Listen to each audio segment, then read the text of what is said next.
ብዙ ሰዎች ተወልደው አድገው ሙተዋል ግን ቤት በኩል ሄደው ነበር ተብሎ ብንጠይቅ ቤት እንደሄዱ አናውቅም አንዳንዶቹ ደግሞ ሲኖሩ አሻራ ተተው ሄደዋል በል ይقال ان فلان مر بهذا الطريق በዚህ በኩል እንትን አልፎ ነበር ተብሎ ሲታሰብ ዱካው ራሱ ይታያል ይዳሰሳል ለታሪክም ማህደርነት ያገለግላል ለትውልድም ይሸጋገራል ትውልጅትም ያወሱታል ከሞተም ደግሞ አላህ ይርሐመው ብለው ተራሁም ያረጉለታል ከዚህ አንፃር ያው ኢኽዋ አሁን የሄዳችሁበት መንገድ የሄዳችሁበት ያለ መንገድ ጥሩ መንገድ ስለሆነ ለሌሎች እየኖራችሁ ስለሆነ የመኖራችሁ ትርጉም ይሄው ስለሆነ ማንነታችሁንም እያወቃችሁና ፈልጋችሁም እያገኛችሁ ስለሆነ እርግጥ ሁለንተናውን አግኝታችኋል ተብሎ ባይታሰብም አሁን የማግኘት እድሉ ተመቻችቶላችሁ መንገድ ጀምራችኋል ከዚህ አንፃር መቼም እንደዚህ አይነት መንገዶች እንዲሁ አልጋ ባልጋ ይሆኑ ችግሮች ይኖራሉ ውጣ ወረዶች ይኖራሉ لقد خلقنا الانسان في كبد መሸቃ ይኖረዋል ውጣ ወረድ ይኖረዋል እነዚህ ውጣ ወረዶችን ማንንም ሰው ሳይበገር ወደ ኋላ ሸብረክ ሳይል ሳይንሸራተት ወደፊት የሚለውን ሐሳብ ብቻ በማሰብ ትውልድን ከመታደግ አኳያ ከጅህልና ማውጣት ወደ ብርሃን መምጣት እንደምታውቁት ይሄ ቁርአን ان هذا القرآن يهدي للتي هي اقوم ነው ትክክለኛ የሆነ አዕደል አንበል አጅመል አህሰን አፍضل ወደ ሆነ መንገድ እንደሚመራ ቁርአን ነው የሚነግረን يهدي ነው የሚለው ወደፊትም ይመራል እንደምታውቁት አዩ አልኢኽዋ ቁርአን ማዕናው ሙተጀዲድ ነው ሪፍሬሽ እየሆነ ነው የሚለው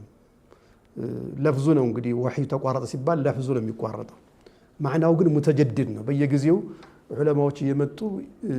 ያንዳንዱን ነገር ከቁርአን ጋር ሐሳቤ ጋር ያዛመዱትና ያረቁት ያስተካከሉት እየመጡ ያለበት ሁኔታ ነው ያለው ስለዚህ ወደ ተክለኛው መንገድ የሚመራን ቁርአን ስለሆነ ወደ ህፍዙ መሄድ ሌሎች ዑለማዎችን ማብቃት ከዓሊ የተወሰደ አثار ነው ተብሎ የሚነገር ነገር አለ العلم ይላሉ ይባላል العلم حافظ امين አሉ حافظ امين والجهل خائن مبين ይላሉ خائن مبين ከዚህ አንፃር ትውልድን ወደዚህ ማምጣት ጥሩ ነው የኛ ሀገር በሄሎ ራሱ አንዳንዴ ደስ ይላል የተማረ ይግደለኝ ይላል የተማረ ይግደለኝ መግደል ጥሩ ባይሆንም ቅሉ ግን የተማረ ይግደለኝ ይላል ይሄ አሁን አይታችሁ ከሆነ ከነብዩ አለይሂ ሰላም ሐዲስ ጋር እጅግ በጣም ይጣጣማል ان الله كتب الاحسان على كل شيء على النبي عليه السلام فاذا قتلتم فاحسنوا القتل واذا ذبحتم فاحسنوا الذبحه وليحد احدكم شفرته وليريح ذبيحته ስለዚህ ቢላውን ሳስሎ ወዲያው ሸክ ካደረገ ይታረደው ወዲያው ያርፋል ከመፈራገጥም ይድናል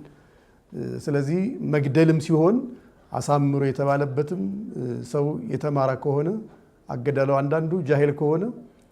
ለምን አሰቃይ ይቻል ገለውም ብሎ እጅና እግሩን እየቆረጠ ሰውነቱን ተምሲል ያደርገዋል ያከባር ነው ለማለት ነው ከዚህ አንፃር ሳጠቃለለው ሐሳቤን ሐቂቃ ነው የምላችሁ እጅግ በጣም ያየነው ስለሆነ ነው እኛውን ሱዳን ሄደን ጃማዓት አፍሪካ العالمية የሚባለው ዩኒቨርሲቲ ወይም ኢንተርናሽናል ዩኒቨርሲቲ ኦፍ አፍሪካ አንድ ሸኽ ነው የጀመረው የኸልዋ ሸኽ ነው እንደ ኸልዋ ላይ ያሉ ሰዎችን ትንሽ ሙአሃል ተአሂል እንዳደርጋቸውና ሐሳባቸውን አደራጅተው ሰብሰብ አድርገው ወደ ህዝብ ማድረስ እንዲችሉ ለማድረግ አንድ ነገር አሁን አንተ ኢምፖርት እና ኤክስፖርት አረጋለህ ካደራጀ በኋላ ካሸክ በኋላ ነው የምትልከው ዝም ብሎ አሁን ጥራጥሬ ተጀምሯል ኢትዮጵያ ውስጥ የታሸገ ወደ ውጭ እየተላከ ነው አሉ ጥሬውን ዝም ብለና መተን መኪና ውስጥ ብናረጋው አውሮፕላን ውስጥ ወይ መርከብ ብናረጋው አይሆንም አደራጅተን ለቅመን መጥፎውን አንክርዳዱን ወጥተን ምርቱን ብቻ በደንብ ካየን በኋላ ስታንዳርዱን የጠበቀ አሽከም ፓክድ አድርገን እንልካለን ከዛም ተቀባይነትና ገንዘብም ዶላርም ይገኛል ልክ እንደዛ አላህ ዘንድም አጅር እንዲገኝ በሚል አስበው ዛሬ ላይ ግን ወደ 17 የሚሆን ፋክልቲ 17 የሚሆን ፋክልቲ ያላችሁ ኩሊት الشريعه ኩሊት القانون ኩሊት الحاسوب ኩሊት البترول ኩሊት الاقتصاد ኩሊት ከዛ ተብሎ 17 ተማሪ ደግሞ ከ20 ሺህ በላይ አፍሪካ በሙሉን አጠቃለው እየመገቡ ይገኛሉ አፍሪካ ዩኒቨርሲቲ አስተማሪ የትም ሀገር ቢሄድ የትም አፍሪካ ቢሄድ ተማሪውን ያገኛል ከዚህ በላይ ታዲያ ምን ደስታ አለ ዱንያ ላይ